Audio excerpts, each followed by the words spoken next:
হঠাৎ করে ইচ্ছা করলো নতুন নতুন শীতের আমেজটা একটু উপভোগ করে আসি। বেরিয়ে পড়লাম ভোর 5:30টায় নৈহাটি থেকে কল্যাণী হাইওয়ে ধরে ঋষি বঙ্কিম শিল্পোদ্যানে।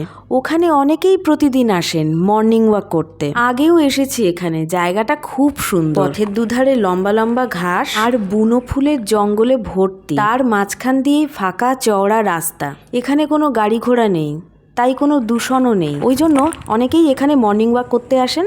বিশাল বড় স্কোয়ার ফিল্ড, এই স্কোয়ার ফিল্ডের 1 রাউন্ড ঘুরলেই 1 মাইল। তাই 4 পাক যদি এই রাস্তা দিয়ে ঘোরা যায় তাহলে 4 মাইল, 5 পাক ঘোরা গেলে 5 মাইল, এইভাবে সবাই হিসাব করে।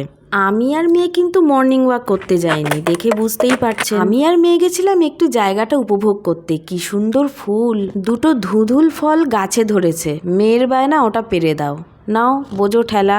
হাত তো পৌঁছাচ্ছে না, লাফিয়ে লাফিয়ে আমাকে ফলটা পেরে দিতে হলো। তারপর ফল পেয়ে কি যে খুশি, বললাম রান্না করে দেবো, বাড়ি গিয়ে খাবি। খেতে না চাইলে তখন বুঝবি মজা। এইভাবে হাসিতে মজাতে সকালটা বেশ কাটলো। আজ বাড়ি ফেরার জন্য রেডি হয়ে গেলাম, আবার আসবো। বাড়ি ফেরার পথে রাস্তার পাশে এক ছাতুর শরবতের দোকানে দাঁড়িয়ে ছাতুর শরবত খেয়ে বাড়ি ফিরে এলাম।